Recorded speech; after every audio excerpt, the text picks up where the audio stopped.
please signify by saying aye. Aye. Opposed, nay. The minutes are approved. Today, we're going to do a couple things. First, we're going to hear from a couple of outside experts on harassment policies and procedures. Then we're going to have informational hearings on Representative Hortman's House File 30 and her proposed amendment to the House rules. And then after that, we will take some public testimony. So with that, we will have Marilyn Clark from Dorsey and Whitney testify first if she's ready. And then when you get to the table, if you could just state your name for the tape before you begin.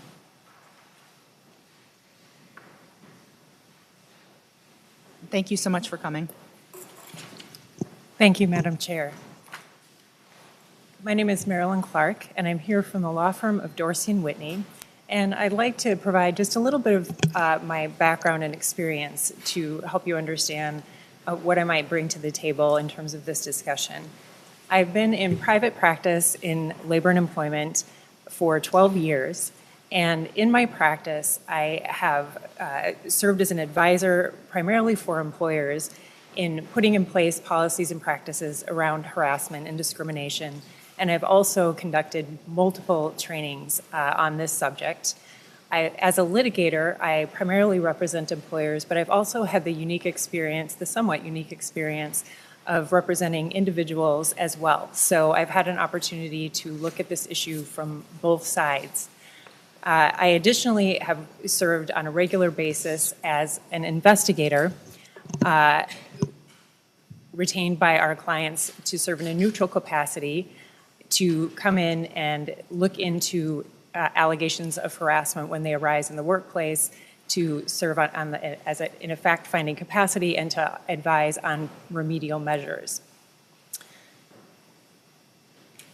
So having had the opportunity to address this issue from multiple perspectives, from prevention to fact-finding and remediation and dispute resolution, in my experience, the framework for considering this issue from a prevention standpoint must be broader than looking at what the law requires and addressing the issue from a potential liability standpoint. When we look at the legal standards and the potential for liability as the driving factors, there tends to be a reactive response rather than a proactive approach to systemic change. And when we're thinking about implementing policy to make meaningful change over the long term, the Me Too movement exemplifies that once legal issues have actually surfaced, there's a signal that deep-seated cultural issues may exist. So from the policy standpoint, the goal should be to implement meaningful cultural change on a broad level. From that perspective, we need to avoid the tendency to place an import on this subject only in those moments when this topic becomes a hot-button issue. And that's the real crux of the issue in terms of how to structure policy in a way that pushes this issue through on a regular basis such that it becomes part of the culture in an inherent way. And an important part, while strengthening policies is an important step in that process, thinking about the topic of change management and what it means to actually, again, manage this process over the long term. In the private sector, we encourage our clients to think about the consequences of failing to take steps to make that kind of meaningful change happen on a systemic level. And the consequences include reputational harm to the company, the organization, or the institution, distraction from the important business at hand, and the loss of talented individuals who could contribute in a very meaningful way towards achieving those goals of the company, organization, or institution. And there's arguably a heightened import with respect to these potential consequences in government. When we think about the fact that the authority of our elected officials it comes from the votes of the constituents in the public, if the body fails to self-regulate in a way that prevents the abuse of that authority, especially in a manner that objectifies others and disrupts the political process, there's the potential for an undermining of the trust that the public has placed in this body. I had an opportunity to review the current code of conduct that's in place that was promulgated in 2007, and the code of conduct recognizes the import of this concern, noting that the use of power in the facilities of the House must be used only to advance the common good. So the $10 million question, of course, is how do you create a culture that promotes that goal?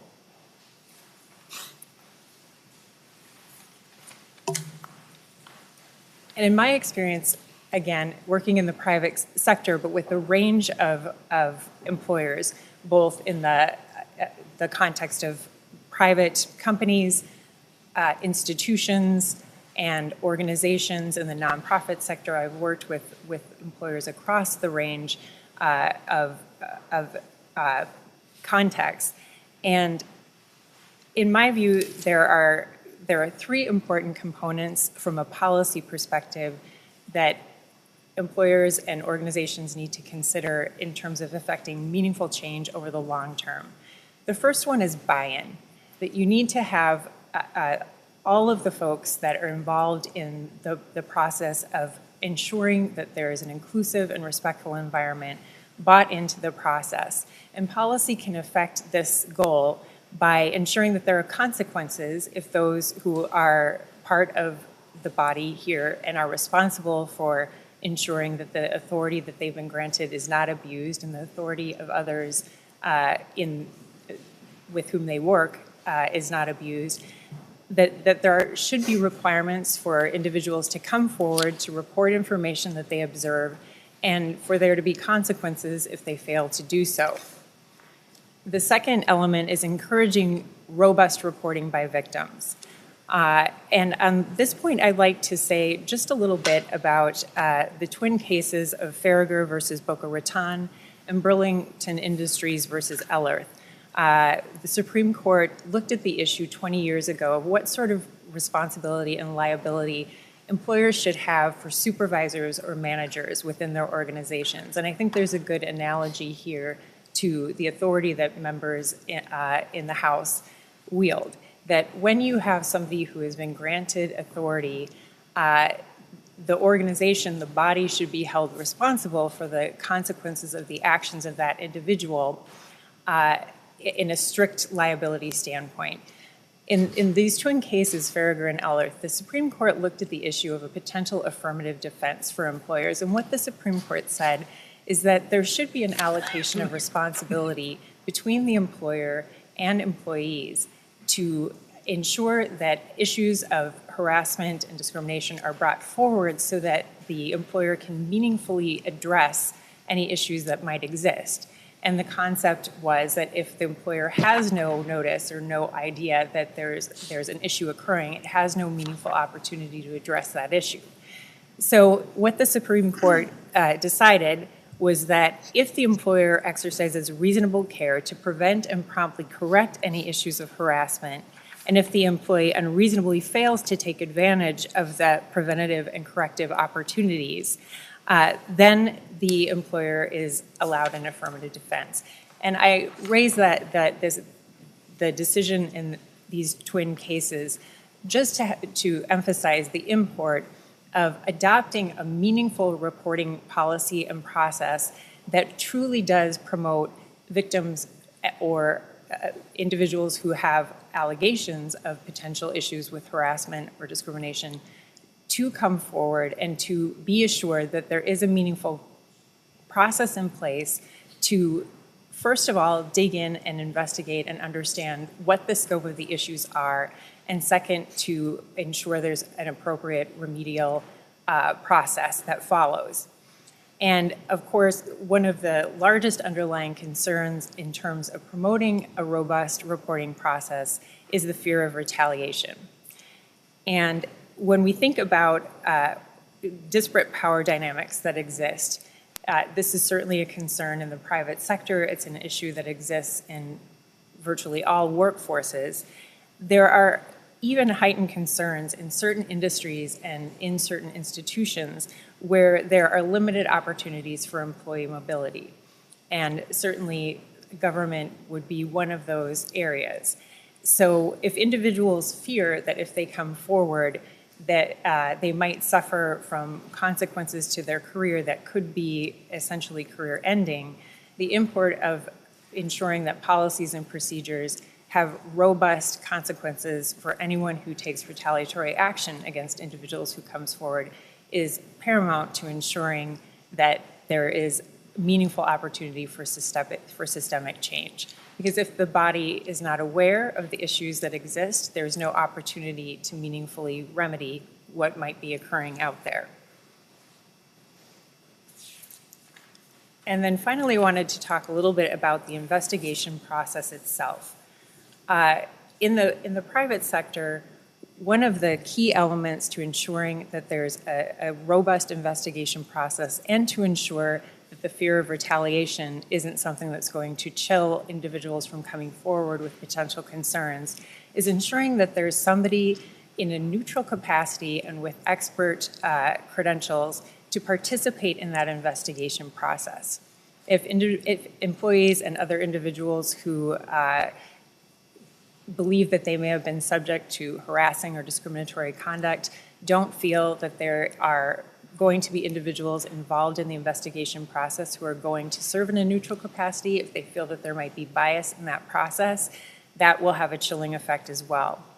You want to ensure also that there is a prompt response, but you want to build in reasonable time to ensure that there is a diligent review.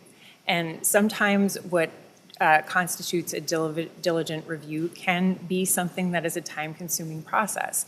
As an investigator, I have always ensured at the outset that I understand the scope of the witnesses that I need to review, the scope of documents I need to review, and I try to anticipate a meaningful timeline with that initial bit of information. But of course, once you dig in and you start talking to people and reviewing documents, that scope can expand dramatically. So you want to ensure your process isn't so rigid that you don't have time for a meaningful review.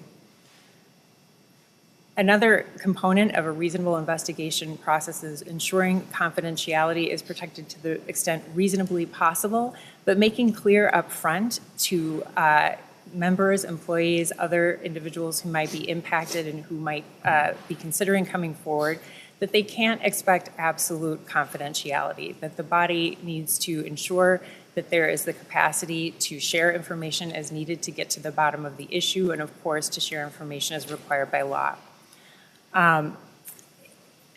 Finally, in terms of the investigation process itself, investigators should also be prepared to dig in deeper than just the allegations that come forward through the complaint process. And if a complaint has arisen, understand that there may be broader cultural issues involved and be prepared to dig in and get to the bottom of those issues as well. So in addition to building in a process that ensures the individual complainant who comes forward shares the information about their own experience, the investigation process should, as a matter of course, pull in other witnesses, colleagues, other individuals who may have interacted with the alleged harasser, and ensure that there's an opportunity to understand what the broader cultural context is, what the broader cultural issues might be. Then just a final point on reporting channels. Ensuring that there are robust reporting channels, that there are avenues for victims to come forward and share the information in a way that provides a comfortable avenue, depending on their individual circumstances, is an important component. I had an opportunity to review the House's current policy, and there are multiple reporting channels available, but one issue that was raised at the meeting that occurred last Monday, I had an opportunity to listen to that session, was the idea of a hotline or a call-in number. And those channels can be very effective in terms of offering an initial starting point for victims who don't feel that they are ready as an initial step to come forward to report to individuals with whom they work on a daily basis, individuals who may, once that information has been divulged, have the capacity to impact their career path. So a hotline number where individuals can report allegations anonymously initially if they choose provides an opening for victims to come forward with information that brings it to the attention of the body and allows the body to start considering what the issues might be. And for a live hotline number, there's the opportunity for individuals who are working that hotline to work with victims and help them gain a level of comfort to come forward, disclose their identity, and share information as they proceed. And then just a final note on the reporting process generally. It's critical to ensure that the process for reporting is not so rigid and formalized that the body fails to have accountability for information that comes to its attention through any reasonable channel. So allowing for reporting via, again, a hotline, via oral reports or oral communication, other means aside from just a formal written process is imperative to ensure, again, that the body is taking responsibility for information that meaningfully comes to its attention through any appropriate channel. Thank you. Representative Hortman. Thank you, Madam Chair. Is it Ms. Clark? Yes. Is Farragher still good law where if an employee doesn't avail themselves of the procedures available that an employer has an affirmative defense? Yes. And Thank you, Representative Hortman. just to follow up, so, when you're talking about the hotline, I was just thinking about the affirmative defense that you talked about in Farragher. And I wonder if an anonymous complaint would give an employer enough information to avail themselves of the Farragher affirmative defense. I suppose it would depend upon the circumstances in a particular case. I'm wondering if you have worked with employers who have some sort of an anonymous reporting mechanism that employees can use. Ms. Clark. Yes, Madam Chair, Representative Hortman. That's a very good question. And if we're thinking just of the affirmative defense, I think we're losing sight of the broader goal and the broader issues here in terms of cultural change. So from an affirmative defense perspective, if somebody brought forward a complaint and reported anonymously and refused to give additional information sufficient to allow for a meaningful investigation, in my view and from the case law that I've reviewed, that would offer the employer a reasonable affirmative defense in that the employee would not have reasonably availed themselves of the reporting processes and investigation procedures available. There are two types of hotlines that generally are used by employers. One would be a hotline where employees can call in and leave messages and provide information anonymously, and there is a team that reviews that information and then follows up and tries to gain what information they can. So if an individual has reported anonymously, named an individual, and provided sufficient facts, then there would be an opportunity for the employer to begin an investigation and dig in. If the individual has left just a high-level complaint, there wouldn't be that sort of path available in terms of an investigation. Manned hotline numbers give the opportunity for a representative of the employer or the organization to communicate directly with the person calling in. And while they might report anonymously initially, having that dialogue and exchange and assuring the individual of the organization's anti-retaliation policies and procedures, helping them understand what the investigation process would entail, giving them a sense of what kind of confidentiality expectations they might have, often helps the individual gain a level of comfort to move forward in the process. And it's that entryway into the disclosure of that information that, in my view, is critical. Having a pathway forward for individuals to bring the information to the forefront and then gain some guidance on what next steps might be can be a really meaningful way to ensure that reporting is encouraged in a way that allows victims to come forward. Senator Hortman. Thank you. One more question. In our training that was provided by Linda Holstein and in the testimony last week from Sheila Engelmeyer, we heard a discussion about the evolution of the standard in this area, right? So we have legal liability, where it might take some pretty extreme conduct and advance notice for an employer to be legally responsible in court for damages. But we have a separate issue about how to create an environment that's free of sexual harassment, which is a standard that's, I would say, higher than what the law currently requires. And I just wondered if you could talk about whether we have seen in any of the cases that have been decided since the Me Too movement started, that is the social standard for what's not okay, starting to impact the court's rulings, or are the courts still relying on a very high standard for severe pervasive conduct? Ms. Clark. Madam Chair, that's a very good question. And where the case law will go following the Me Too movement remains to be seen. I think we're still in the thick of things, and it will be interesting to see how case law develops. What I'll say in terms of the difference between the legal standard and what we should expect and hold individuals accountable to within our organizations, within companies, institutions, and organizations are two different things. And if policies and expectations are really geared towards the letter of the law, as I said at the outset here, then we're really missing the boat. And we're also allowing the opportunity for a culture to develop under the surface that by the time a legal issue arises and somebody comes forward and the organization or institution is facing legal liability, there might be a deep-seated cultural issue that then we have to start rooting out.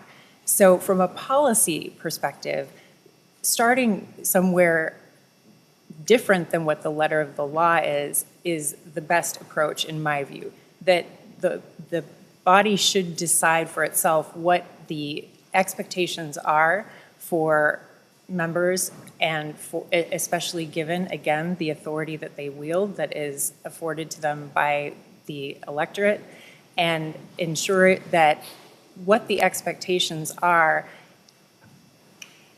far enough away from what the actual legal standards are in terms of preventative expectations and in terms of inclusion and respectful work environment, that we're not allowing what the expectations are to fade into a space where we're only holding people accountable when there's potential legal liability involved. And by ensuring that our policies have that broader expectation, we also have the opportunity to push that expectation through in terms of all of the various ways that we communicate about the work environment. Again, if we're just talking about legal liability, we put the information in a policy and it often then just rests there and resides there until an issue crops up. But if we're talking about culture and the expectations that the organization has, then this becomes part of the regular ongoing discourse. And that's how, in my experience, effective change occurs at a cultural level rather than, again, ensuring that we're just shoring up protections on from a legal perspective. Thank you. Other members? I have a question. This was in your relation to your comments on the reporting, potentially anonymous reporting. And the one thing that, of course, we need to do as a body is to make sure that there's balance so that the victim has an avenue to come forward and they're not chilled from reporting, and that that there's a process in place and they understand the process, and mandatory reporters understand the process. But then there's also the other side of the person accused, and as elected officials, we're we're not tried in a court. We're tried in the court of public.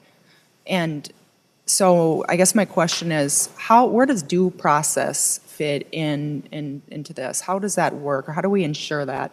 So, for example, and this is in many different areas, but for an example, for the anonymous call-in, how, if someone was accused and they didn't have any information about what the person was or what the complaint was, how are they able to defend themselves? So in other words, I guess kind of how do we find balance so that we make sure that both the victim is guaranteed their rights and the accused is guaranteed their rights as well? Thank you, Madam Chair. That's a very good question. And again, in my view, the idea of a hotline as an initial entree into the reporting process is an important concept to remember. That information that would come through a hotline channel would not be the end of the inquiry. It's rather the beginning. And if the individual doesn't have information, the accused doesn't have information from the individual who comes forward and reports, the due process, in my experience, would come through the investigation process that would follow. That information coming to the attention of the body is the start of the investigation process, and there would need to be an exploration of the witnesses, the documents, any underlying information that comes out of that report. And the individual who is accused has the opportunity to respond to the information that is uncovered and presented and to defend themselves. And based on the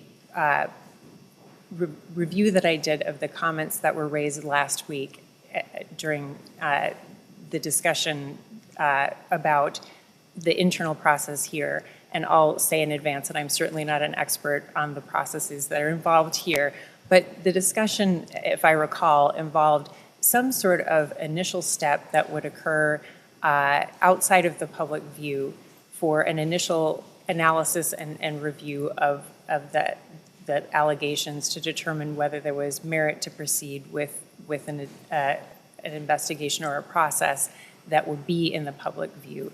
And that might be an initial protection that could be built into the process before information is disclosed publicly. There needs to be some sort of a due process hearing or a due process step that takes place that might involve an outside investigator, something of that nature. But again, simply because information comes in from an anonymous channel doesn't mean that there's no opportunity to address the allegations. The factual allegations are what will drive the investigation process, and there will be other witnesses, documents, other evidence that will come into play as that process unfolds. And if there is no other evidence aside from just a high-level, unclear allegation, then that would be an example of a situation where there wouldn't be enough to warrant a full investigation on a going-forward basis. Thank you. And then just in a little bit different direction, what have you seen happen if mandatory reporters fail to report, and what should be the consequences if people that are deemed to be mandatory reporters do not report?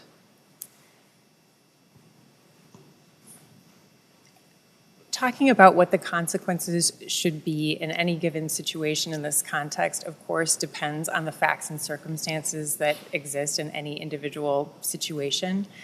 But as a general rule, my recommendation in the private employment context is for policies to build in the prospect of disciplinary action for individuals who fail to report, who have an obligation to do so. Also build in the opportunity for potential disciplinary action for individuals who are required to come forward and serve as witnesses who fail to do so or who interfere with the investigation process, and potential disciplinary consequences, of course, for individuals who potentially retaliate, as well as individuals who are potential offenders. So in my view, a good policy includes potential disciplinary action against anybody who in any way interferes with the process of investigating or follow up on harassment or discrimination allegations, and ensuring that people understand that it is part of their responsibility as a member to participate in this process and to ensure they're doing their part to uphold the policy. And again, that comes back to the first point that I mentioned initially about how to ensure broader cultural change, that you need buy-in. And sometimes the way to affect buy-in is to ensure that there are consequences if individuals fail to involve themselves in a way that will uphold the values that the body promulgates. And then just one follow-up question on the hotline. Who would follow up? Because I think now Human Resources would be the ones that look into these matters currently. So if there were a hotline, would it still be Human Resources, or who would potentially be the person or the persons to follow up on hotline calls? Yes, I think Human Resources would be the appropriate initial starting point. Any other questions? Chair. Representative O'Driscoll? Thank you, Madam Chair.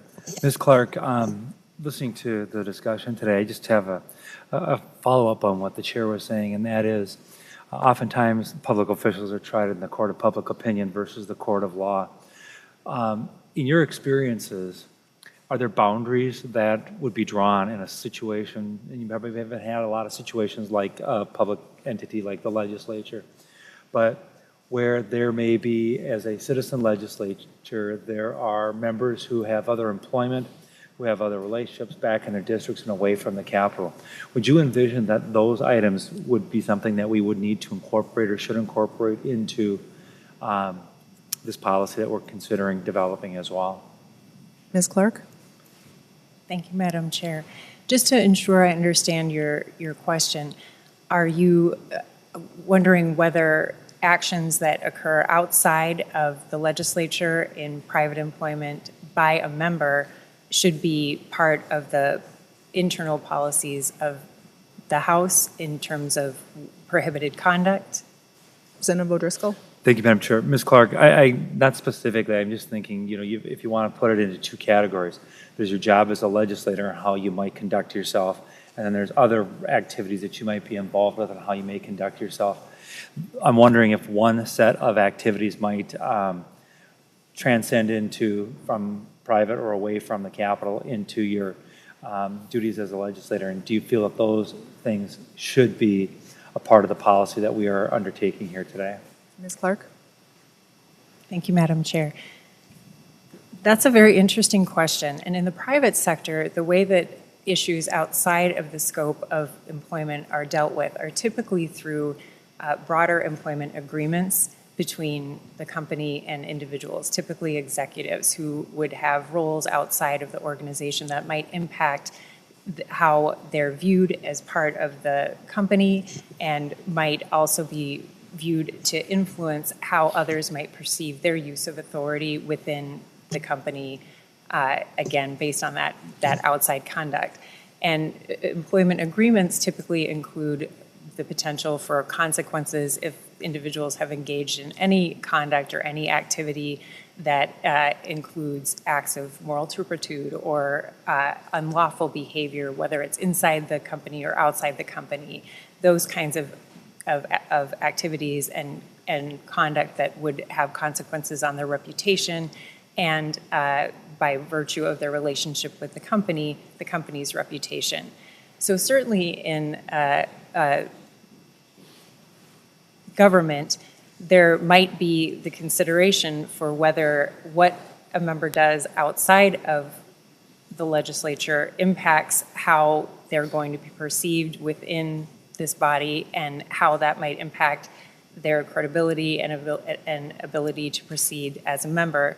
Building something like that into a policy is a bit more of a challenge, however, because the opportunity to truly investigate and to follow up on allegations of conduct that occurs outside of this body is limited. So in terms of potentially thinking about what consequences there might be for behavior that occurs outside of an individual's role as a member, that seems like it might be something for a broader discussion within the body. But in terms of an anti-discrimination, anti-harassment policy and how that will operate to try to ensure a positive culture and to ensure there's an opportunity to remedy potential wrongs that occur within the body, it's a bit of a difficult thing to manage and a tough term to incorporate, again, at a policy level. Madam Chair. Representative O'Driscoll. Thank you. Ms. Clark, just my last idea on this. In your experience with hotlines as you've referred to them, have you seen the scope of the use of those hotlines in those non-work related situations where someone may, as I said, you've got the legislative and then all other activities. In employment or other experiences, have you had the employment and all other experiences? Have those other experiences utilized hotlines or other services within the employment realm? Ms. Clark. Thank you, Madam Chair. If we're thinking about robust reporting opportunities, there are a couple of different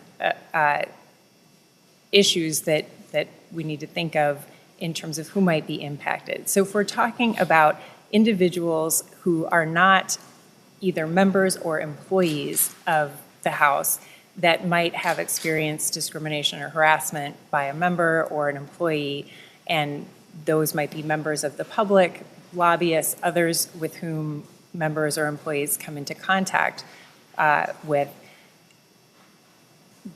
I have seen employers use hotline numbers where analog third parties, such as vendors, clients, salespeople, other individuals with whom employees of a company might be interacting, having an opportunity to call in and share information with the company if they've experienced any conduct of that nature.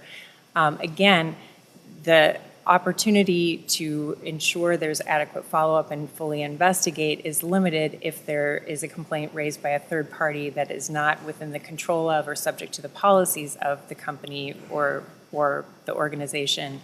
But the idea of making sure that there is a robust reporting channel and opportunity to gain information about potential issues, in my view, has merit whether the company has an opportunity to force that individual to participate in the investigation process or not, simply because the organization is then, or company is then made aware of what the issues are and has an opportunity to address potential concerns, again, that might be existing on a cultural level, rather than letting the issue fester by blocking the channels for reporting. Thank you. Any other questions from members? Thank you, Ms. Clark, for coming forward. And with that, we'll move on to the next witness. Thank you. Thank you, Madam Chair. We'll have testimony from Daniel Prockett from Faegre Baker Daniels. So if you could come forward and then just state your name for the record.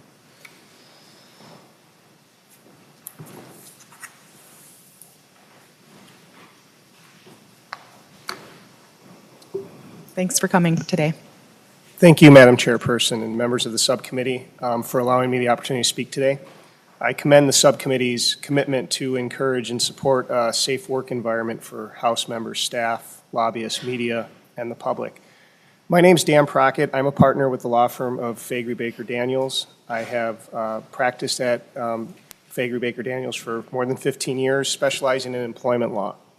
And my practice focused specifically on advising employers on legal compliance matters. The early part of my career, I litigated various types of employment matters, including sexual harassment and discrimination lawsuits, and I focused my practice in the last 10 plus years on the preventative side of things, on counseling and advising and training. And I've conducted trainings across the country on sexual harassment and respectful workplace trainings in Minnesota, and I'm also licensed in California as well, and I've conducted trainings in California, Minnesota, and other states. So again, I appreciate the opportunity to be here today. I agree with much of what Ms. Clark said, and I may step back, and I know there's been multiple people who have testified, so I apologize if there's any overlap, but hopefully some of that overlap also may give you some level of comfort on consistency. First, I don't want to get too deep in the weeds in the law, but I think it's important to briefly discuss where the law draws the line and what we're talking about. Unlawful employment discrimination broadly can fall into three different categories. There's discrimination, there's harassment, and retaliation. And much of the discussions we've talked about are one of those categories with harassment, and even a subset within that. So I think to make sure we understand the parameters of where that fits within broader discrimination policies is important. Discrimination really deals with adverse employment actions or differential treatment based on a protected status. Retaliation is where that adverse action occurs based on someone engaging in protected activity, like making a complaint about sexual harassment. And then harassment is a form of basically inappropriate behavior that's based on a protected class. There's generally two categories, quid pro quo and hostile work environment. Quid pro quo means something for something in Latin. That's the sexual favors demanded or some other thing demanded with the threat of retaliation and adverse action if someone doesn't. Hostile work environment is unwelcome or offensive conduct based on protected status. It's severe or pervasive, interferes with an employee's work performance, or creates an intimidating, hostile, or offensive environment. I frame that all up because much of the discussions we're having is really about a subcategory of broad anti-discrimination, anti-retaliation, anti-harassment policies that generally most employers want to have in place, that they are not limited to focusing on just harassment, nor are they limited to focusing just on sexual harassment. And when we talk about that harassment standard and how that plays out in litigation, it is a reasonable person, objective standard that will be looked at based on the frequency of the conduct, the severity of the conduct, whether it was physically threatening or humiliating, and whether the conduct unreasonably interfered with the employee's work performance. And that is a reasonable person objective standard, and I do think that that standard does evolve, and it does evolve over time. And I do think one impact of the Me Too or Time's Up matter certainly may be that courts could look at that objective standard and reasonable standard differently going forward, that there may be more of a reasonable person may tolerate less. It certainly could happen that the courts could go that way. Obviously, courts at the district court and in state courts evolve over time. And harassment can take on many forms, verbal, physical, visual. Certainly verbal and visual in today's world include using technology, whether it's texting or emails to accomplish that. And it can occur anywhere, in the workplace, outside the workplace, at employer-sponsored events, outside of employer-sponsored events, really anywhere. And complaints can also take on many forms, and there's been those discussions about whether it's a formal grievance that's made, the hotline, and I'll touch on that in a little bit about my thoughts on that. An informal complaint, this is one that can be challenging for employers, that an individual says, well, I want to let the employer know about this, but I don't really want anything done. Or I just want you to know, but I'm concerned if there's any action, so don't take any action. Those are complaints still because someone's raising a concern, and appropriate steps should be taken by the employer, even if the person making the complaint might be saying, but I really don't want you to do anything, and it's a tricky issue. Reporting something that someone witnessed and understanding that that may be a complaint. That if they say, well, I saw something, I wasn't really sure if someone was bothered by it, but it kind of bothered me. That's someone expressing a complaint about something they saw and falls into the category of what should be looked at further. Even rumors could be, if there's rumors of inappropriate conduct. And determining at what point an investigation is appropriate is certainly one of the complicated things that managers and HR professionals and private organizations and other employers have to contend with. So I'm going to talk, with that background, I want to talk a little bit about proactive strategies that employers can take to avoid and remedy workplace sexual harassment as well as other respectful workplace issues. I'll start by noting two important observations that I've made through my career. First is the employer's culture from top down is critical. Does the organization truly value creating and maintaining a respectful workplace, including, and I think this is an important one that I've seen with my clients, giving human resources management, both the topic and a person, a seat at the senior leadership table. So when I look at private organizations, some of the ones that have the most issues or most concerns and most problems with potential litigation, not just in sexual harassment, but just employment litigation in general, is one where that human resource professional is either not given, from my perspective, the appropriate weight and influence that they maybe should have because of their level of expertise on what should be done within the organization, that other things are put as a higher priority where it should be level with some of those other priorities.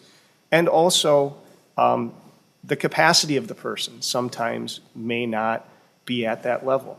There may be organizations that start as a smaller organization, grow into a larger organization, have broader issues, more states, various more complexities, and do they have the person that has the right training, the right skills to manage the more complicated HR issues, which can include managing investigations into harassment. The second big picture is to have the resources to follow through on the culture. This includes the hiring, developing, and retaining of talent that I mentioned, but also includes creating well-drafted policies and procedures and implementation of those. And obviously, I know that is something that this subcommittee is looking very closely at and why we're here today.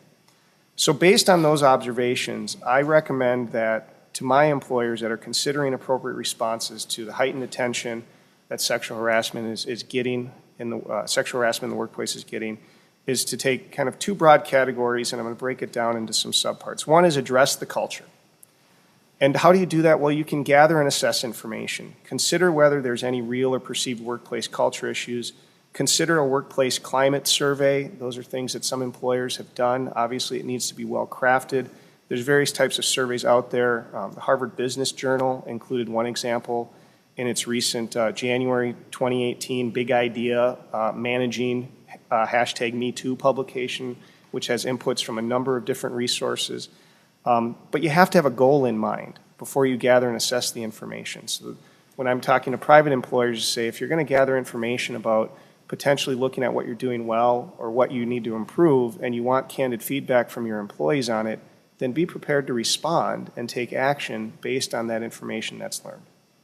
The second part of workplace culture, I think, is to promote discussion and buy-in from senior leadership, as I mentioned, to make sure the senior leaders who are in charge of setting the tone are in on the tone that wants to be set, that they're not just saying, well, someone else has told me I need to do this, or I'm going to give it kind of, it's lip service, but not really bought in. That's really important. And when I talk to private employers about making changes, I'm talking to a VP of HR perhaps at a private employer. I'm saying, well, where's your CEO at? Where's your CFO at? Where's your head of sales at?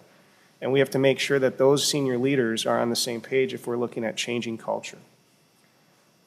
The next part of addressing culture is consider HR department structure and resources. Again, this goes to having the resources and the structure in place to allow to implement complaint policies and investigation policies to actually follow through with what it is you want to do, to have the resources that are available to do that.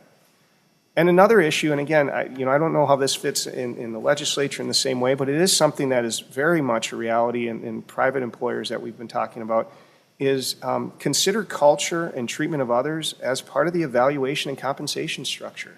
I know the compensation structure might not be the same, but when you look at it and say place value on it as a metric against performance, you'll be evaluated about how you're treating coworkers, how you're managing people. Do people feel like you're fostering an environment of respect and input from others?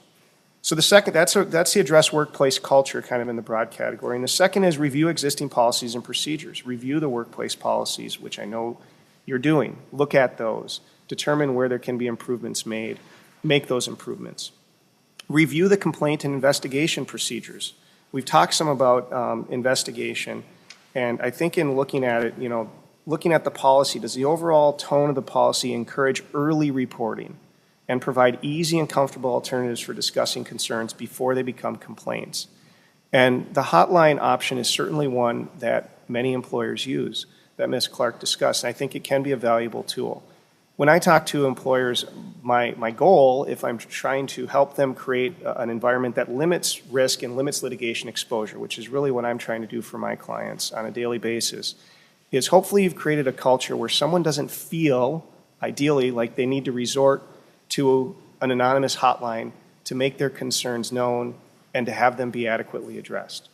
So is it an option because not everyone necessarily will feel that, or in certain organizations they're so large that that's difficult, or frankly the culture is such that people don't feel that way or have concerns about, can I really openly express a legitimate concern about some behavior to HR, to my manager, have it heard, have it addressed in an appropriate and professional manner, and if people feel like they work in an environment where that's harder to happen, they will feel like the hotline is more valuable and more of an opportunity because they're able to still express their concerns and do it in a way that is less threatening to them. Now, again, from my perspective, in an ideal world, that hotline should be rarely used because employees should generally be able to raise those issues outside of a hotline environment if the culture is such that I feel like most work cultures should be. Now, there might be certain things where the particular topic makes that really difficult. The particular people involved make it really difficult, right? Someone that has been harassed by the highest level within the organization, and they know that the HR person will get fired by that person because there isn't culture buy-in at the top, then there absolutely is that mechanism for the hotline. But again, from my perspective, I hope it's sparsely used by employees of clients. Review training programs. Is your training in-person interactive? So, there's I've done lots of different types of in-person trainings. I've done some in California, which requires supervisors to undergo training every 2 years. And many employers utilize online systems and sort of interactive through a computer interface. But do I certainly feel, and I don't think this is simply because I'm in the room involved, but I think other lawyers that conduct trainings as well, is there more value to having live, in-person training where it can be more interactive, whether it's done by professional HR individuals or lawyers? I do think there's value to that. Does your training include discussion of specific fact scenarios that are relevant and relatable to your workplace? This is the stuff around, the gray areas of, is it harassing for two coworkers, one male and one female, to, ask to have lunch together, ask to have dinner together, and you have to have a lot more facts to understand, well, at what point in time does it shift to unwanted?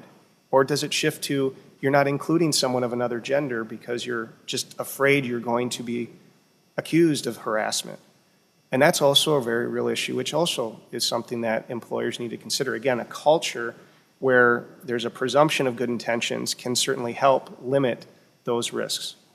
And does your training incorporate bystander training? So this is, there's a lot of people that participate in this work environment that are not employees of the House. You have lobbyists, you have members of the media that can both be victims or perpetrators of harassment. So I'll note that, I'm just going to end by noting that my recommendations that I've identified, I will say, are not necessarily particularly new or insightful. They're recommendations that are, I think, just consistent with best practices. The EEOC's Select Task Force on the Study of Harassment in Workplace, and I'm opposite the EEOC often in charge responses by representing employers. But when we talk about preventing litigation, I think there's a lot of alignment for what I do and what probably a lot of plaintiffs, lawyers, those who represent individuals feel, which is demonstrate committed and engaged leadership. That was number 1 on the EEOC's report. 2, require consistent and demonstrated accountability. 3, issue strong and comprehensive policies. 4, offer trusted and accessible complaint procedures. And 5, provide regular interactive training tailored to the organization. And I'll end simply by saying sexual harassment is also just one form of harassment, and we can't lose sight of that when we look at rules and policies. There can be harassment based on national origin, based on disability, based on race, based on sexual orientation. And they're all illegal in the same category under Minnesota law. And so when we look at focusing on policies, although there's a heightened attention to sexual harassment, I think we also have to look at a broader category of respectful workplace and trying to focus on policies that address illegal harassment in all forms. Thank you again for the opportunity to speak. I'm happy to take some questions. Thank you. Representative Hortman has a question. Thank you for your testimony. Just one quick addition on the list of categories of protected class statuses. One that you left off was religion, and I think it's important to note that discrimination on the basis of religion is also unlawful. Mr. Crockett? Yes, thank you, Madam Chair. That is absolutely true. And there's a long list. Marital status, there is a long list. And you're absolutely right that is another category that I think should be focused. And in the same way, complaints about that form of harassment and how they're addressed should be very consistent with how a complaint of sexual harassment is addressed. And the openness and encouragement to report those complaints about religious-based or race-based or disability or sexual orientation should be the same as encouraging complaints about sexual harassment to the extent those things are occurring. questions. I have a couple of questions. I've listened to your comments on anonymous tip lines and your view that they should be limited. The thing that I kind of think through, and you heard me ask the other question, was just sort of, we need to balance. We need to make sure that victims have an avenue for reporting and that they're being protected and they're being heard and the complaints are being investigated. But also, as legislators, we're often tried in the court of public opinion instead of a court of law. So we need to make sure that there's due process for the accused as well. So how does that kind of work through the process, the confidentiality aspect, and how do you ensure that both sides have their voices heard? I think when we're talking about the context of a complaint coming through an anonymous tip line or a hotline, exactly how that works can be more challenging depending on the amount of information that's provided in a way that is different than if there is a direct complaint. If there's a direct complaint or concern or however we want to categorize it to a manager or HR, there is then clearly someone who is known to have made the complaint. We know who the person is. And there's an opportunity immediately for some interactive back and forth with that person, that it may be follow-up questions that can happen. That's one of the benefits, I think, frankly, for the organization as a whole, of trying to have that culture where those can occur, because then you can gather information. You can determine who else may have witnessed whatever the behavior may be, who else maybe need to be spoken with, the identity of the person who's responsible for it, and that person can be confronted. In an anonymous hotline, the benefit, of course, is to allow someone an opportunity to make that complaint if they otherwise don't feel comfortable with the various other avenues that have been established. And that certainly is a valuable benefit. But I have dealt with employers who've gotten complaints without even naming a specific person who was responsible for the behavior. That someone complains and says the work environment is one that's hostile towards blank, and how to address that can be very challenging for the employer because it can be, and I've had that happen with private employers, of where do we start with trying to investigate this, especially if there's no known other issues. If it's one person who makes the complaint, there's not something tying into, well, we think this is about the complaint we got last week, which was about this person, and it would make sense that they're connected. But sometimes it makes it very difficult. And the due process, again, in the private employer context, isn't a word that's used in the same way. It's more of, I think, one of fairness and thinking that if there's an investigation, it'll be full and fair, complete as it can be, that there will be confidentiality to the extent it can be protected, but sometimes it can't be. And you try to make the right decision based on all of the facts that can be gathered. And sometimes that right decision is the complaint can't be corroborated, but it doesn't necessarily mean that the person who made the complaint was lying either. It can be, we just can't conclude with a reasonable degree of certainty of exactly what happened. And those are tough decisions to reach sometimes. But it's a long-winded way, I think, of saying the hotline does create some unique challenges for an investigation if the amount of information provided is more limited, and by nature of that report mechanism, it can be more limited than an in-person complaint. Okay, thank you. And then you heard me ask the question on mandatory reporters too. What has been your experience for consequences of someone is a mandatory reporter but doesn't report, and what should they be? Sure. And again, I will say in the context of private employers, the usage of the word of mandatory reporter in a policy would be different than what I'm used to. So we look at what does the policy say, and it will all go to the culture. What's the culture that we've created as an employer, and what does the policy language say about someone who witnesses harassment, someone who experiences harassment, someone who receives a complaint of harassment, and that sort of language would be in the policy. And you'd have language that says it's the expectation that it be immediately reported to your whoever it is, immediate supervisor if it's a coworker complaint, or that it be immediately reported to human resources. Failure to report instances of harassment that violates the policy, whether it's a complaint or witnessed, violates the policy itself and subjects the individual to disciplinary action up to and including termination of employment. That'd be very common language in the sorts of policies that we draft. And again, that's how you create a culture to make sure that you're informing employees if you see something or witness something or hear something that violates our policy, then it should be reported. I think where you might have some gray areas, an employee saying, well, I didn't think that that violated the policy.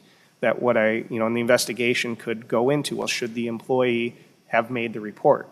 Did what they witnessed, was it reasonable for them to conclude that what they witnessed was joking banter that was not harassing and welcome and wasn't overtly sexual in nature or religious-based connotations, whatever it may be, or was it something that clearly any reasonable person hearing that, witnessing that, should have reported it, and they failed to do so as well?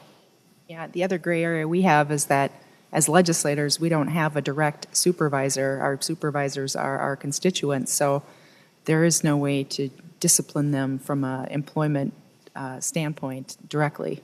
Right. And I recognize that that's a unique difference in this body, but I wanted to at least share how I see it in the private space to the extent that that's helpful as you look at formulating your policies. Thank you so much. Representative Hortman. Thank you, Madam Chair. I just, as you have asked all of the lawyers that have come to testify about mandatory reporters, and I think we just need to differentiate the concept of mandatory reporters, which are doctors and teachers when they see child abuse, and supervisor liability. So where in an employment context where a supervisor becomes aware of a hostile work environment and fails to take action. And so mandatory reporters just is a legal term of art that really relates to child abuse. And in the employment discrimination field, we usually talk about supervisor responsibility and employer liability being a sort of a different standard. And then further, I think it's important to differentiate between the standards that an employment policy may put forward and the standards that the law requires. And to keep in mind that the law is very clear on that an employer has a responsibility to take action to correct a hostile work environment with whatever information they have that leads them to believe that there is a hostile work environment. And the law also provides that when somebody comes forward and indicates they have a good faith belief that some harassment has occurred, that they are protected from retaliation. And those responsibilities are regardless of what the policy is. That is what the law requires. So I don't know if you have any comment on that. Mr. Prockett? Madam Chair, thank you. Yeah, I will agree with the points that Representative Hortman is making, that mandatory reporter is something, and I've seen this in the work that I do, the pro bono work that I do, that I equate with, again, people that have a mandatory reporting obligation to report sexual harassment or vulnerable adult, sexual assault of a child or vulnerable adult assault, those sorts of things. And it isn't a term that we use in the private employer space. And I would agree that what we really focus on is going back to the Farragher-Eller kind of standard and the case law from that of, have we put in reasonable practices to prevent unlawful harassment, unlawful discrimination? And if there is a complaint, do we take reasonable and appropriate steps to try to address that harassment and discrimination in response to it? And supervisors' actions can bind the entity, and so that's what we're largely focusing on, is the policies and the supervisor management action in response to either perceived or actual or witnessed unlawful behavior. Thank you. Representative Hortman, you make a good point. I think, and from the HR perspective, I was trying to find the list. I think we are listed as mandatory reporters, on the list. And I think there's 51 people listed as mandatory reporters. And I appreciate your point that it's a term of art. I understand that. And that's maybe something that we should look at. But I think we are considered mandatory reporters on the list. Let's see Madam Chair, we are supervisors who can make the entity liable for harassment or discrimination if it is reported to us and we fail to take action. It's the word mandatory reporters that I think doesn't apply. So we're supervisors with supervisory authority to whom people can report complaints, but the policy also requires that we deal with those complaints with the maximum confidentiality possible under the circumstances. Yep, true, good point. Thank you. Is there any other questions? Okay, we will move on to Representative Hortman, your proposal, House File 3030. If you would like to come forward.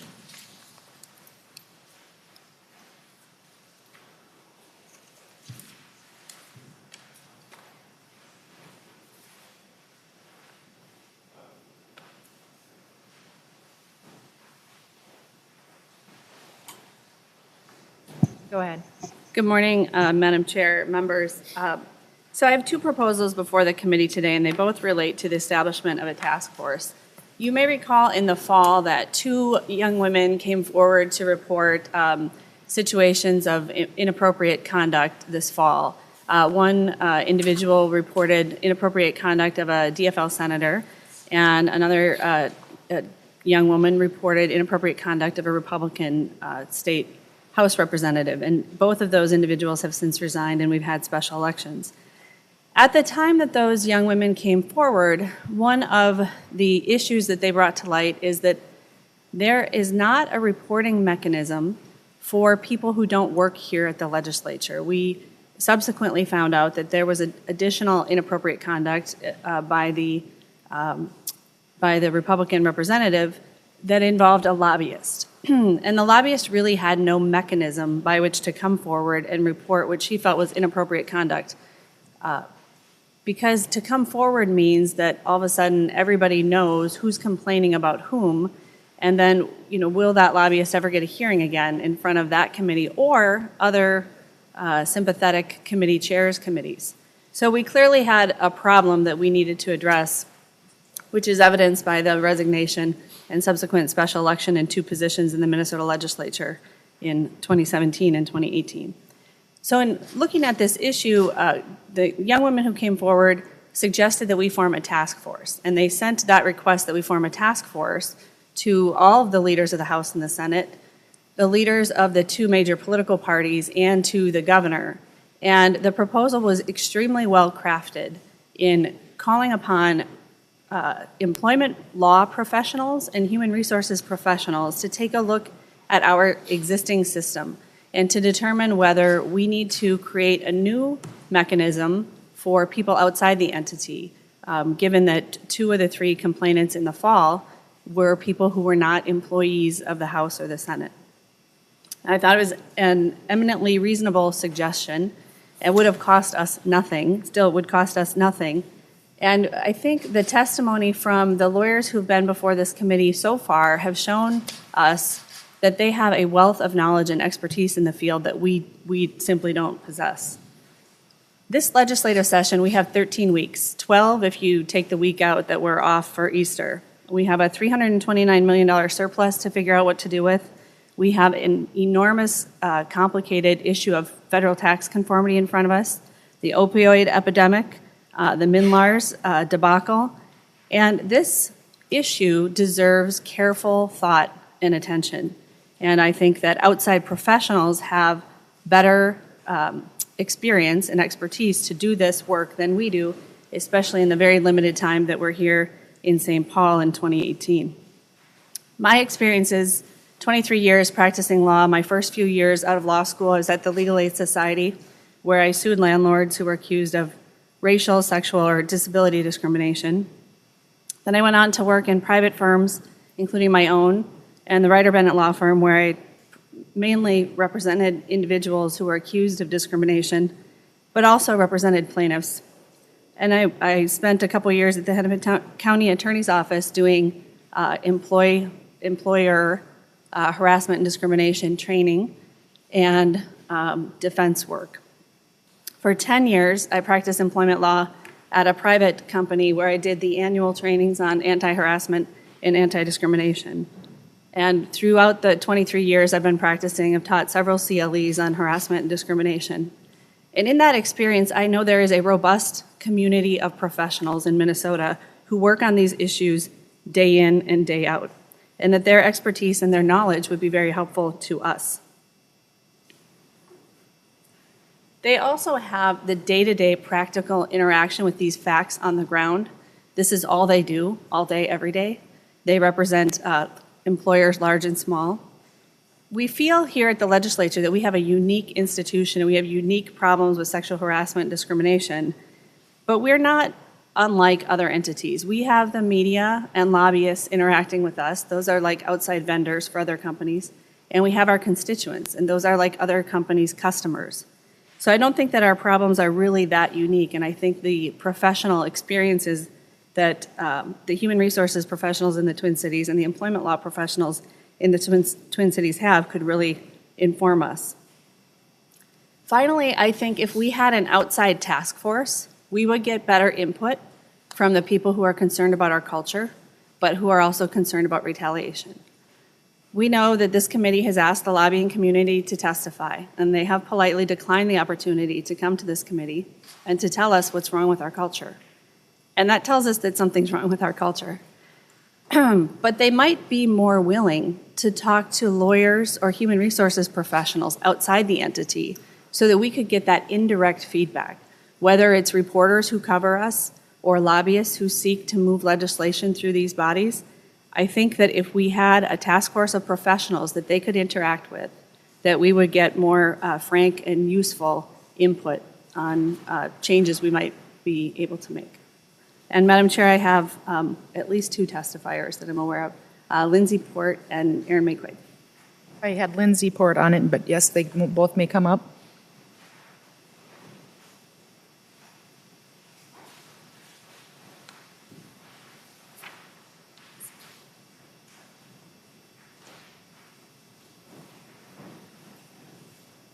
Welcome to the committee, and if you could just start by introducing yourself for the record. My name is Lindsay Port, and I'm here to testify in support of House File 3030.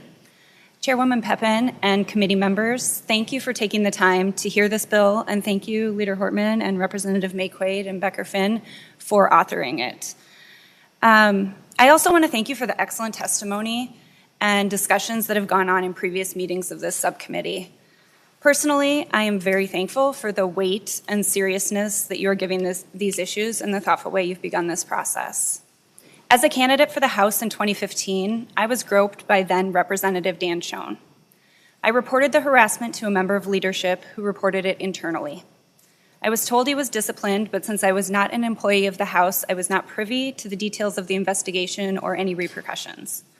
In the course of the following year, I began to hear stories from other women who had also been harassed by Mr. Schoen, as well as other legislators, including several instances after I had reported, making it clear to me that whatever system was set up to deal with this was not effective. In November of 2017, I, along with Representative McQuaid and Jamie Becker-Finn, went public about this harassment and joined in the national dialogue already in motion about sexual harassment in the workplace. We asked for an independent task force then and continue to believe it will bring forward the best possible outcomes for all parties. As a woman who has gone through the process currently in place, who tried to use the system that has been created by this legislature, I am here to tell you that the current system is woefully inadequate and needs an overhaul. The entire system deserves a thorough look from experts in this field who know the best practices, legal rights and requirements, appropriate privacy protections for the accusers and the accused, and how to build a system that balances all of those needs. Minnesotans deserve to come to the Capitol and interact with our lawmakers without the fear of harassment, and should have clearly defined, easily accessible system to report without the fear of repercussions and retaliations, and with the peace of mind that clear parameters for behavior have been set and appropriate discipline has been communicated and will be enforced.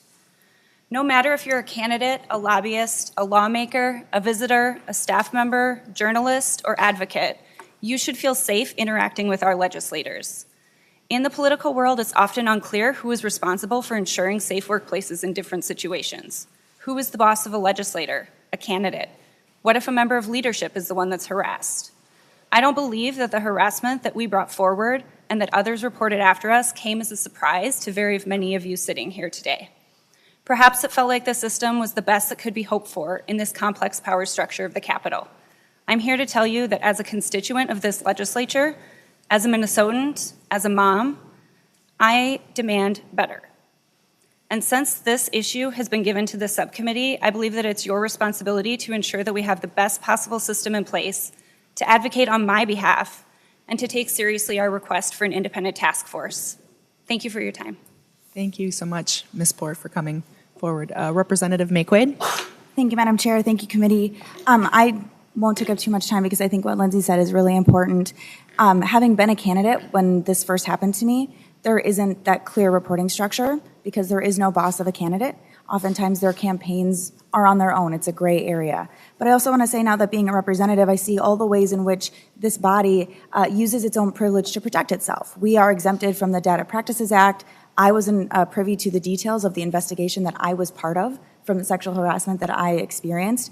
And so I want to make sure that as we are looking at this, the blinders that we often have for ourselves are removed, and the experts who do this every single day can tell us what we should look at to make sure that we are really changing the culture here. And the last thing I'll say is that those who are closest to the problem are closest to the solution, and I hope that the solutions brought forth by people who've experienced this harassment here at the legislature or by candidates is taken really seriously.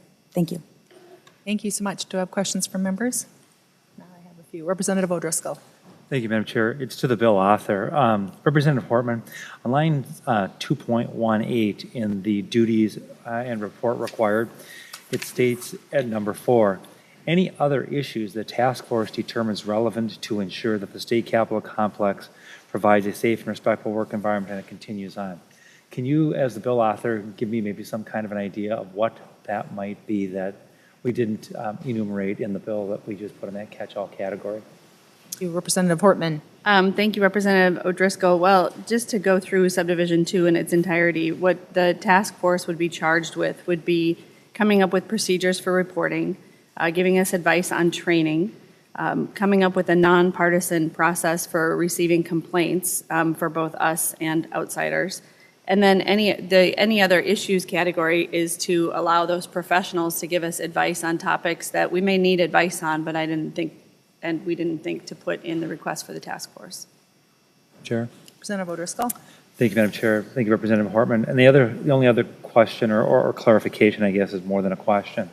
A couple times today in your testimony, you indicated that law firms and human resource professionals in the Twin Cities area would be the appropriate people to go to. Are you not planning on including Greater Minnesota law firms and attorneys and resource professionals in the task force? Representative Hortman. Thank you, Madam Chair. Representative O'Driscoll, I was just speaking to my experience as an attorney practicing in the Twin Cities for 23 years. And as an attorney practicing in the Twin Cities for 23 years, there is a robust community. Of course, that robust community does exist all over the state of Minnesota. At times when I had to give or receive continuing legal education seminars in other parts of the state, I would say that there's a robust community of employment law professionals and human resources professionals across the state. But I didn't interact with those folks as much as I did my Twin Cities colleagues. Madam Chair. Representative O'Driscoll. Well, thank you for the clarification, Representative Hortman. As a Greater Minnesota legislator, I do get a little bit sensitive sometimes when we talk about the Twin Cities in relationship to the rest of Minnesota. Thank you. Thank you. Madam Chair, Representative Hortman. Representative O'Driscoll, the other thing that I know is that attorneys bill by the hour, and that to the extent that they would give us their time, I guess in my mind, I did picture sort of downtown lawyers who are already very close, walking distance in the Skyway, to the Minnesota State Bar Association and to their monthly employment law section meetings as being sort of a pre-existing group of professionals for whom it would not be a large inconvenience to add some public service work to the work that they're already doing. But I think to the extent we appoint a task force, we definitely need to think about getting perspective from other places. Thank you. I do have a couple questions too. Do you have two more questions?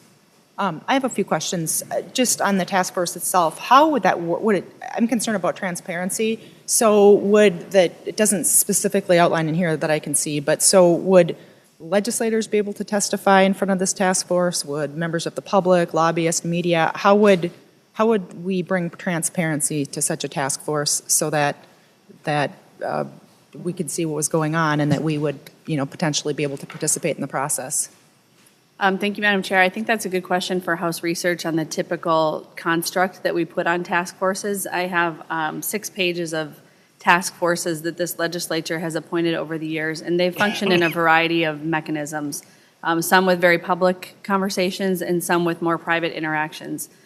I think the benefit of having a task force rather than a committee, if the 7 of us wanted to get together and talk about what should we do, just kind of bat around some ideas of how could we create a complaint mechanism for members of the media and lobbyists, and how should we deal with constituents who might have complaints.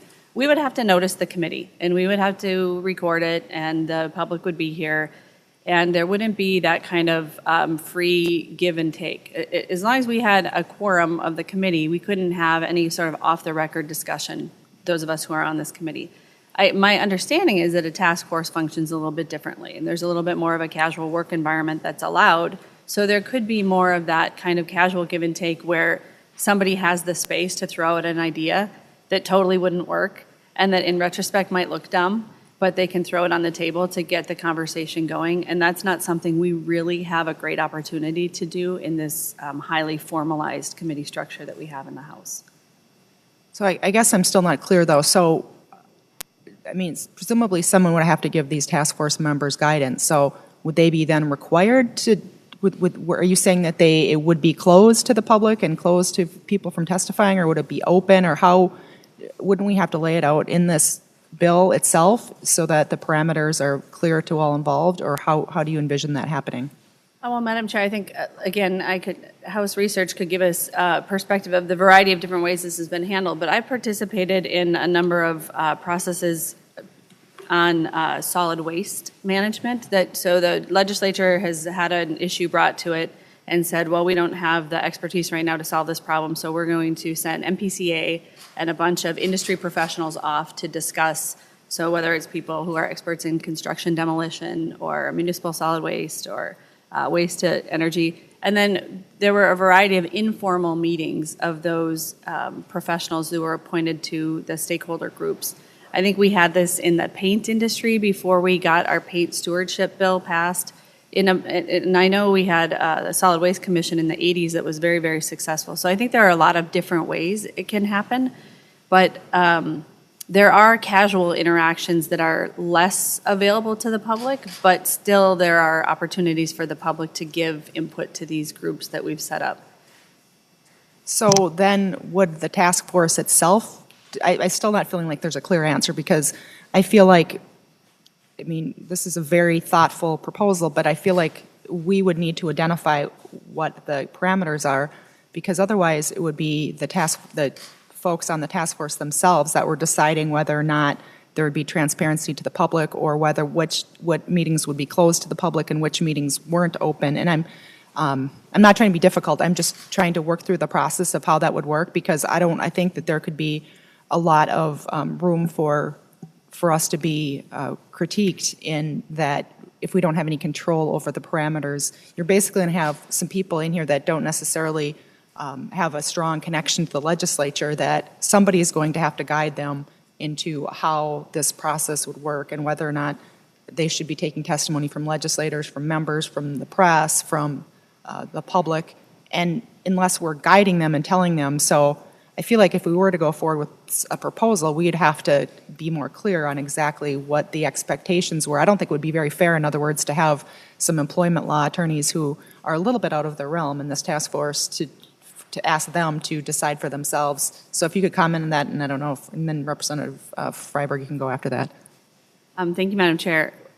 Well, we would get to decide what the parameters of the task force are as the legislature. But what I think I would assume that what the revisers did when I put my request up to the revisor's office is pick the structure that's most common, which is just we appoint the task force, we ask for a report after a certain period of time, and they have considerable freedom in who they talk to and how they conduct their work. Now, we could, of course, identify that we want them to have a certain number of public hearings to take input from the public. But my thinking in supporting the task force proposal is that it's the expertise of these individuals and their ability to have candor with each other that would be so valuable to us. So I trust that if we put together a group of 8 people, Speaker Doubt picking 2, me picking 2, Senator Bach picking 2, and Senator Gazelka picking 2, that we send those 8 professionals off to do some work, that I feel confident that they would give us recommendations that were useful. Now, of course, it's totally up to us of whether we would like to follow the recommendations of task forces. We are a little infamous here at the Minnesota Legislature for creating task forces and asking them to give us recommendations and then not following the recommendations. The ball is ultimately in our court. The question is just how can we put the best information in front of us as legislators to decide what to do going forward. The task force would not have the ability to put into place a complaint mechanism. They could advise to us a complaint mechanism that we could put in place, but ultimately the decision is still ours. Now, I think the concern that I heard expressed by some about forming a task force is the idea of losing control and maybe getting recommendations that we didn't want to follow. That's really a different problem. I mean, there's no risk of a task force making us do something we don't want to do. There is a risk of us getting advice that's good, that the public sees as good, that we don't choose to follow, and then that could be embarrassing. But I don't see that as a reason not to appoint a task force. I think Representative May-Quade had a response as well. Representative May-Quade? Thank you, Madam Chair. And I think Representative Hortman said this a little bit, but there could be a both and, a yes and, that sometimes this group is meeting, not so much in private, but themselves, to talk about issues, talk about our policies, and then they could also take public testimony. I know that since coming forward, I've had numerous women reach out to me with stories about numerous people at this legislature, and I would love a place for those folks to go tell their stories, but their privacy might also want to be protected as well. So there's a lot of ways that we could do this, but I think that a certain element of having conversations that are not private but not public testimony, and then also having that to be open for public testimony would be good for a task force. Yeah, and to the point about losing control, I haven't heard that so much as it's just about sort of understanding the parameters and transparency to the public and what we will provide in that. And that's one of the reasons that I wanted to go forward with this subcommittee, is that they're televised, it's completely open to the public, it's open for members, lobbyists, media, whomever to come forward. And I'm just concerned a little bit about that if we go forward with the task force, to making sure that that is crystal clear and that we're not sending these, poor 8 people out without giving them guidelines and how we want to go forward. So that would be my kind of concern on that front. We do have other member questions, then I have several more myself. I'm sorry, I guess I had Representative Fenton on the list first and then Representative Freiberg. Thank you, Madam Chair. I'm looking at line 1.6, Representative Horton, on the bill. Current members of the legislature, legislative staff, and lobbyists are not eligible for appointment. However, in a lot of the testimony today, we heard about how important it is to really give members of your HR a seat at the table if you really want to change the culture of the work environment. And we do have nonpartisan human resources. My question is, do you want to exclude them from this task force, or would it be beneficial to have a member of our nonpartisan human resources staff on the task force? They often hear more of what's going on around here, that we don't. So would that input be valuable to this task force and to have them be a part of it? Representative Hortman? Thank you, Madam Chair. Representative Fenton. I do think that the nonpartisan professional staff have valuable perspective to share, and they could certainly participate in the task force, but I think there is some value to having an independent task force. I think the public has a concern that we're not doing such a hot job of policing ourselves. And to the extent that we create a task force comprised of people who are answerable to the existing leadership structure and don't have independent employment security through some other mechanism, that we might end up getting advice that we've already sort of telegraphed that we would like to get back. And there also could be sort of a perception of a conflict of interest. I mean, our poor human resources staff is buried in this avalanche of issues that have arisen in light of the new culture that's emerging. As an older woman or middle-aged woman in the workforce, I can say things are really, really different. And young women today aren't putting up with things in the workplace that people in my generation put up with for decades. So things are changing, and our Human Resources Department is grappling with the reports that are coming forward here in our legislature and the complicated issues we're having to deal with. I think they have enough on their plate, honestly. I really think we need some outside advice. Representative Freiberg? Thank you, Madam Chair. This is kind of going to what you were asking about earlier, but I do notice that, on line 2.27 of the bill, it says that the Legislative Coordinating Commission must provide staff assistance to support the work of the task force. I'm looking just at the statutes setting up the Legislative Coordinating Commission. The membership of that commission consists of the Majority Leader of the Senate, the President of the Senate, 2 senators appointed by the Majority Leader, the Minority Leader of the Senate, 1 senator appointed by them. Anyway, it goes on. Lots of legislative membership there. And I assume they have kind of a regular process for working through task forces and whatnot, and providing staff assistance to groups like this. I would be interested in hearing. I don't know how this committee is exactly set up. Usually, there's a member of House Research at the table. I do see House Research staff in the audience. I don't know if they'd be able to talk about the process that the Legislative Coordinating Commission and their staff uses to advise these task forces, but I assume it's there pretty regularly and they have a standardized process. And there is oversight. It certainly sounds like there's oversight to the extent we want it in the membership of the LCC. Thank you. Mr. McCormick, thank you for coming to the table. Madam Chair, members, when we establish working groups, task forces, actual commissions through the LCC, typically the Director, Greg Hubinger, sits down with both the House and Senate nonpartisan staff and with his own staff, and we create a working group of staff. And everything from the typical work that a committee administrator would do in setting up the meetings to the expertise and various kinds of legal and policy analysis that are needed are done at the staff level. So for a task force like this, we would probably consult with Mr. Hubinger would put together personnel officers from House and Senate, probably some of our legal staff, and we would sit down with the 8 appointees and attempt to create a structure for hearings and meetings and ask them what they wanted to do and how they were going to implement the charge that the legislation or the work would do, and just basically put together a schedule. My general advice is that this continuum from what I call a working group, which can just be a group of people sitting in a room putting together their ideas on legislation or on policy, all the way to a full commission, is something that needs a lot of thought at each step about some of the protections of our regular legislative process. So what we would probably do with a group like this is urge them to meet in public and to make recordings and to be accessible, because what they're doing is trying to interface between the public and their concerns and the members and their concerns. And that's something that usually benefits from a more formal structure. But once again, we would talk to whoever was appointed and to the people and try to put together a work plan, review that with all 4 caucus directors, and sort of try to get buy-in in advance so that what came out the back end represented something that everybody at least understood the process.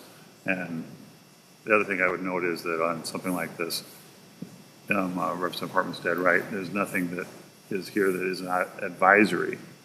And in fact, it's not this legislature that would be dealing with this, it's the next legislature after the next election. And by having the right experts, the right legal advisors at the table, we can at least avoid some of the pitfalls that a number of these task forces get into, which is not understanding the legislative process or the lawmaking process.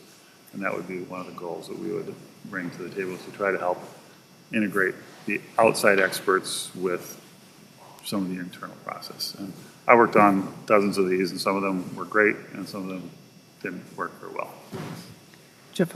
So, Mr. McCormick, as long as you're here, so to my earlier questions, since it doesn't specifically say exactly, it doesn't kind of address the topic of if these meetings would be public, if there'd be transparency required, would then, under your reading of this or under your comments you just made, would then that be determined by the members of the LCC, or would that be determined by the the leaders that are defined in here, or would it be determined by the staff person in consultation with the 8 people that are actually on the task force? Who would decide exactly the schedule of whether they're, we're going to take public testimony, if legislators can testify, if it's open to the public, if they can talk to the media, things like that? Madam Chair, members, we would probably talk to the authors, we'd talk to the leaders, all 4 caucus directors, and we would talk to the members of the LCC and ask what their expectations are. I can tell you up front that my advice would be that we do as much in public as possible and that we avoid situations where major policies are being drafted in back rooms of the legislature, and instead that we should default to public hearings and we should default to public discussion. It doesn't mean that staff and that these people can't put together ideas behind the scenes and bring them to the public hearings. A lot of work goes on. When I draft a bill, it's happening in my office between me and the author. But in this case, I think that we want these things to alight as soon as possible in public. Madam Chair. Representative Hortman. Mr. McCormick, I wonder if, not here, but after the committee, if you could give us an example of a work group that was successful, a task force that was successful, and a commission that was successful. So we could look at sort of the legislative construct that was put together that enabled a successful group. I know that this is a kind of a bare bones bill draft, and that when we actually seriously intend to move legislation forward and form a task force, we deal with the issues of whether they'll be compensated and all those details. I know this is an informational hearing. I don't know if it's the chair's intent to ever move the bill out of the Rules Committee or if it's here to die a quiet death after this informational hearing. But if we were to actually move the bill forward, I think we would want to look at the legislation that put into place other successful efforts. Representative Freiberg, was this still on the same topic? Yep, go ahead. Yeah, thank you, Madam Chair. And I guess the question's for Mr. McCormick. It's just, you said your general recommendation was that the meetings be public, particularly given the charge to this task force. It seems like it would be dealing with potentially sensitive, potentially confidential facts relating to issues of sexual harassment that may have happened to lobbyists or staff or members. And there might be circumstances under which, maybe their default rule might be to have their meetings be public, but there might be circumstances under which they'd want to take testimony in a setting that's not public. We just this past Friday, there was a report that came out dealing with one of the situations that led to this whole discussion and the creation of this committee, but the details of that report were not made public. And I'm not criticizing that decision. There's certainly probably very serious privacy concerns that arise with that. But do you think, in this sort of situation where you're dealing with these, might it be better to have a bill drafted with some flexibility to allow for situations where there might be somebody who's not comfortable coming forward in a public environment? Mr. McCormick? Madam Chair, members, we're just chatting with some of the personnel attorneys behind me. It's a kind of a question as to whether this group would take testimony from victims, people with actual complaints. And if they did that, you're right, they should probably consider procedures that would allow those to be taken in private, because privacy is one of the cornerstone concerns. If they're not taking that kind of testimony, if they're taking testimony more generically about how organizations deal with issues of discrimination and harassment, then they don't have to do that in public. And I think that's something where, if this was appointed, you'd talk to the appointees, you'd try to gather a scoping statement that determined whether that testimony would be part of the work plan, and if it was, I think we'd probably put together an opportunity for private testimony. Thank you. And then I had another question, and I'm not sure if this is for you, Representative Hortman, or you, Mr. McCormick, but maybe both. What do you envision for the media, since this has been, as you and I and others have had multiple media requests on the issue. So how would that work with handling the media? Would the chairperson of the task force be the spokesperson for the group, or how do you envision that? And then maybe Mr. McCormick, I'm not sure if other task forces, like Task Force on Solid Waste, gets the same amount of media attention, but how would it potentially be, or how has it been handled in the past? I can tell you, Madam Chair, that Pat Kessler never called me the whole time I was going to those solid waste Shocking. task force meetings. I hadn't envisioned what we would direct the task force on dealing with the media. We certainly could put in the legislation, again, I know this is an informational hearing, and so we're having a fairly hypothetical discussion here about what we would do if we were serious about moving this bill. But if we were serious about moving this bill, we could certainly put something in there that we would like the task force to be able to take confidential input from, lobbyists and media who aren't so willing to sit on this testifying table and give input to us, and we could request that they keep that information confidential. But, I don't know how in the weeds we want to get about what parameters we're going to give to a task force that sounds like is never going to exist. Well, I would just say, we'll hopefully listen to all sorts of proposals and public testimony, and then hopefully we can bipartisanly, Ann Linchewski would kill me. Rachel Lee Stassenberger. And Rachel Stassenberger would kill me. So hopefully in a bipartisan way, we can come up with some recommendations. Did you have a comment on that, Mr. McCormick, if that had been an issue in the past, or maybe the other task forces haven't been quite as high profile? Probably the highest, Madam Chair, probably the highest profile a task force I've worked on was the 35W bridge collapse investigation. And in that situation, we worked with a firm who we hired, and we basically told them we did not want them to go to the press until they had completed the report and controlled their conversations with the press more firmly. Outside experts don't work for us, and in outside expertise, we can ask them to be confidential. We can put something in a potential law, but they don't work for us, and so we have to be a little bit more careful about how we deal with our private data for someone who doesn't work with us. But that's something you could work out depending on how this was structured. Yeah, I'm just trying to kind of work through it. And I was looking at that line as well with the LCC must provide staff assistance, and you kind of touched on this, that we'd have to kind of figure out what the per diem and mileage and stuff if we go forward, and how that would work. But it looks like, I'm assuming just kind of how it's written now, it would be a House employee potentially that is staffing this, that we would have to apparently write the report. So my question is, just kind of, I've heard several times of, we're the problem, and so we need to have outside experts because we're in the fishbowl. And that does make some sense. I fully understand that. But at some point, if we were to take any of these policies, we would have to presumably vote on them here anyway, just as we're going to have to vote on any policies we put forward that come out that we recommend to the full Rules Committee, and then, potentially to the rest of the body. So if you could just comment on that a little bit. Yes, Madam Chair, I would not at all picture staff of the House or the Senate writing the report. I would picture the task force writing the report. I think that the critical element here is getting the expertise of the outsiders to inform us. And I think that they would best be the people to do that work. But I'll make a commitment to you that if we have a real hearing on this bill where we're going to have a vote where we talk about moving it through the process, that I will have in hand examples of the legislation that has pre-existed successful work groups in the past, and we can work through those issues. Given that this was an informational hearing and we're not actually talking about moving the bill today, I didn't do that research. It was my pretty clear understanding from the Speaker, the Majority Leader in the Senate, the Minority Leader in the Senate, that there was not yet a bipartisan interest in moving this process forward. But if you would like to have a hearing on the bill and a vote on the bill, then we can work on putting these details together. I would really love to work with you on putting a serious proposal together that might get bipartisan support from the leadership of the House and the Senate.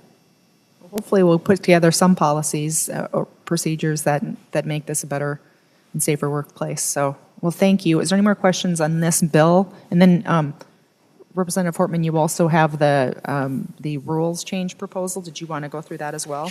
Thank you, Madam Speaker, or Madam, interesting slip of the tongue there, huh? Madam Chair, it's really the same rationale and the same proposal, just if we did it through House rules, then we don't need those pesky senators to agree with us on whether to do it or not do it. It would just be a matter of the minority and the majority agreeing together that we're going to do this. And the proposed timeline in there, of course, we would have to move. And again, I understood this to be an informational hearing on the rules change as well, so not that we're voting on this today. But if we were going to seriously discuss amending the rules to create this task force, I think that, we'd have to adjust the dates for sure.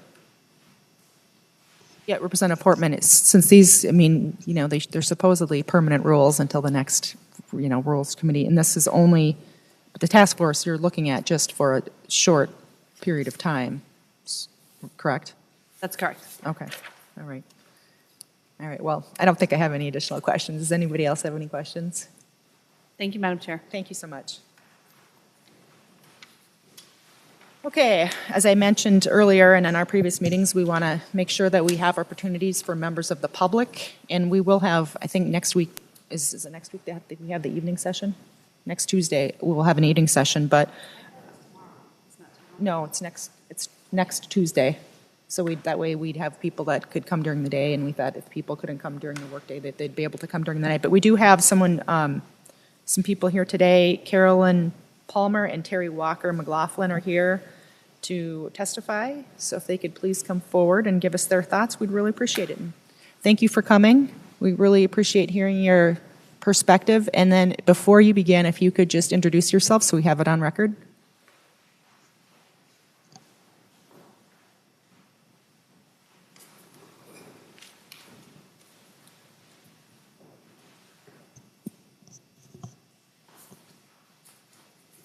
Good morning, Madam Chair, members of the committee or subcommittee. My name is Terry Walker McLaughlin. I'm with the Minnesota Coalition Against Sexual Assault, also known as MINCASA. MINCASA represents 70 sexual assault victim service programs statewide. We work to improve the cultural system response to sexual violence. We know that sexual violence affects everyone, not just here at the Capitol, where the focus currently is on sexual harassment in the workplace, but in any setting. We offer today our enthusiastic support of the Advisory Task Force on Sexual Harassment to the State Capitol. We eagerly await the opportunity to work with the Legislature to develop the best possible approach to preventing and responding to reports of sexual harassment. Following the Me Too movement exploding last fall, the whole country's been paying attention to what our leaders are and will be doing in response to disclosures of sexual harassment in the workplace. At MINCASA, we offer a state and nationwide perspective on the need for this change. Minnesota is not alone in the need nor desire to take a positive action. Similar conversations are taking place across most states across the country. And in response to this need, fellow coalition directors from across the country have been working together to provide information and expert assistance to our respective lawmakers in how we most effectively make our workplaces safer for all. We've each contributed in creating a basic curriculum package designed to be enhanced, adapted, customized to each audience and its individual needs. Nationally and locally, our priority has been an effective response must be victim-centered. It must be confidential, as was spoken to extensively today, and it must be accountable. We realize that a broad cultural shift of this magnitude will not happen overnight. It may take some time, and we're here for the long run to see this through. We're committed to working with all the lawmakers, staff, lobbyists, and the public to improve the response here at the Capitol. And finally, at MINCASA, we say we all know someone. That someone could be a colleague, a friend, family member, ourselves. We join with you in standing strong for all of the someones we know.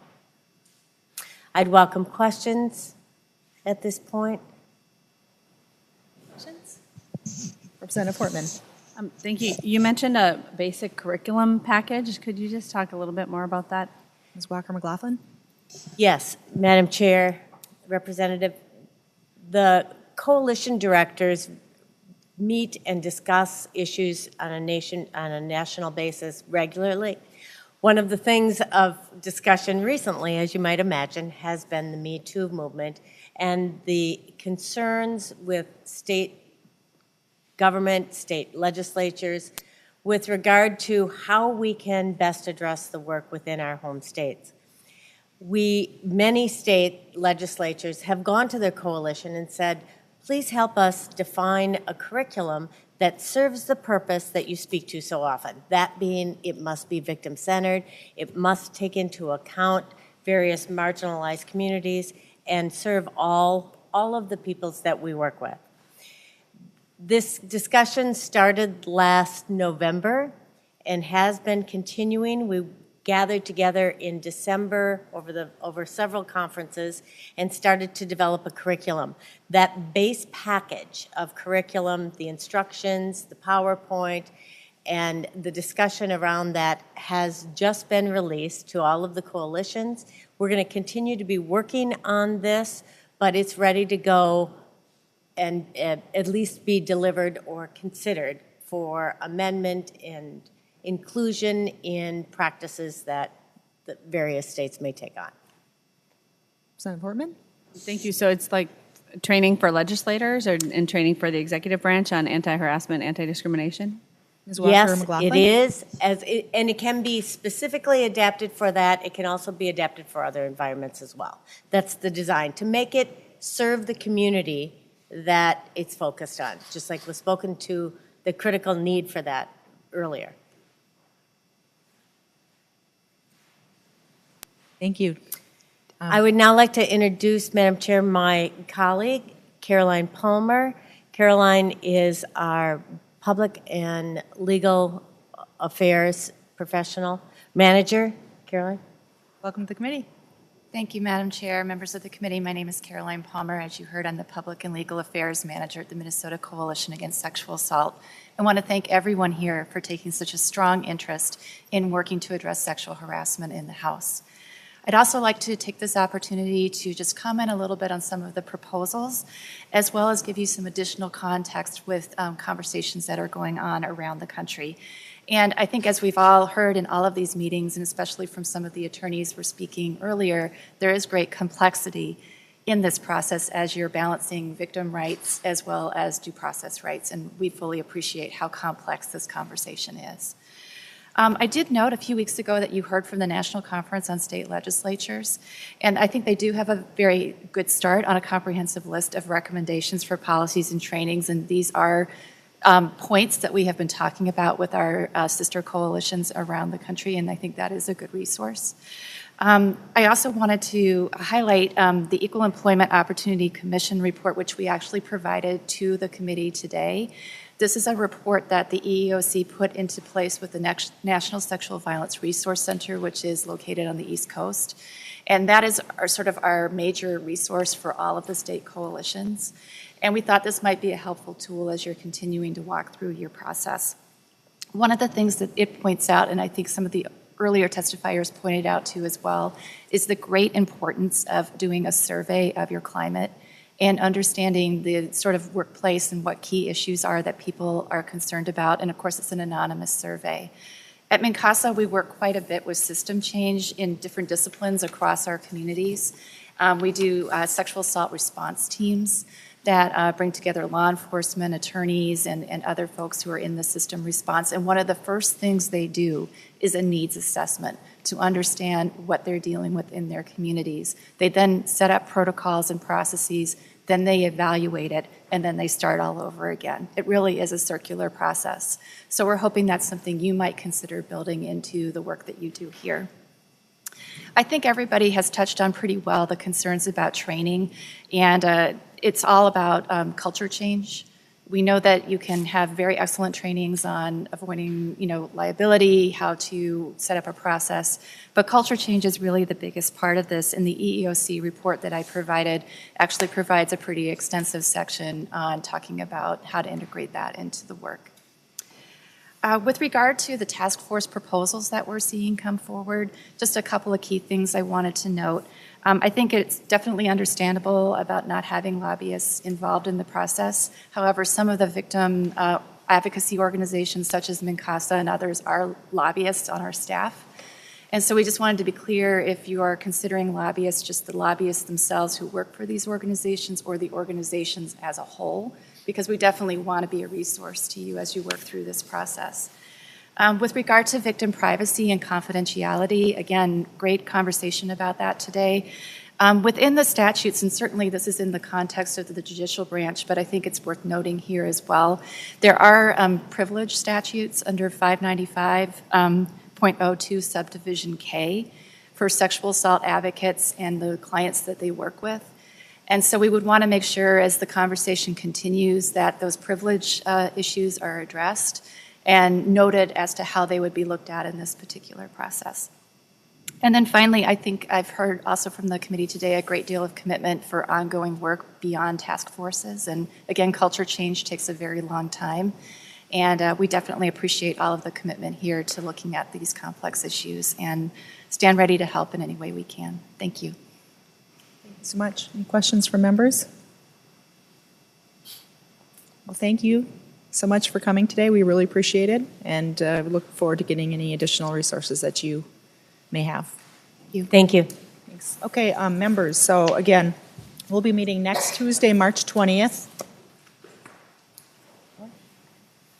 Oh, yes, is there any other public testimony today? Actually, we do have some time if there is other public testimony. Thank you. Thank you. Okay, so we will be meeting next Tuesday, March 20th at 5 p.m. in this room, Capitol Room 120. And we'll go over potentially some policy recommendations by our House Research, in addition to an opportunity for more public testimony for folks that aren't able to make it during the day. So, any other questions? So no meeting next Monday morning? No. Having it Tuesday instead. We wanted to make sure that members have an opportunity to get here and members of the public as well. Representative Schultz? Thank you, Madam Chair. Is this document on the committee's website? Could we, if not, could we put it there? Yep, we'll do that. Thank you. All right, seeing no other questions, meeting is adjourned.